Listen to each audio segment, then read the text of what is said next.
I wanted to volunteer because when I was visiting my father here, I saw the amount of tasks that the caretaker Paul had to take on. So I spoke to Claire and Paul and saw they would be happy with me bringing a team of staff from E along to do some of the jobs which kind of needed to be done. We've been here 4 or 5 times bringing teams to do volunteer work and give something back to the community.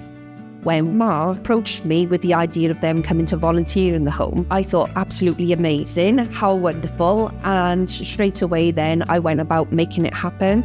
So the volunteers have actually transformed our patio area. It looks outstanding, and the residents often comment on how beautiful the flowers are out there now. It's also a far more welcoming space for when we have visitors, relatives, families come and sit with the residents. So we do many jobs here: painting, gardening, sweeping, cleaning tiles, shifting rubbish, picking up leaves, trimming bushes. There is nothing that we won't do.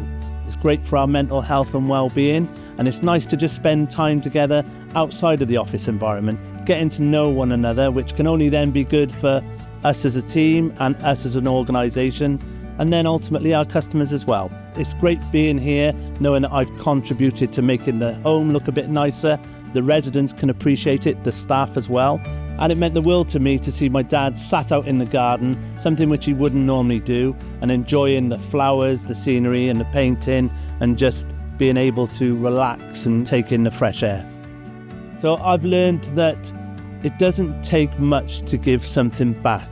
And it doesn't matter what your physical capabilities, picking up some leaves or painting one panel of a fence, even if it's just making tea, it can help you feel good, and it has such a difference on the residents, and it could change your life.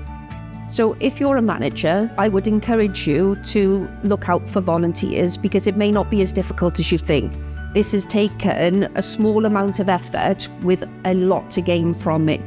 You can liaise with your local community, look to see what volunteer groups are available in your area, reach out and make it happen.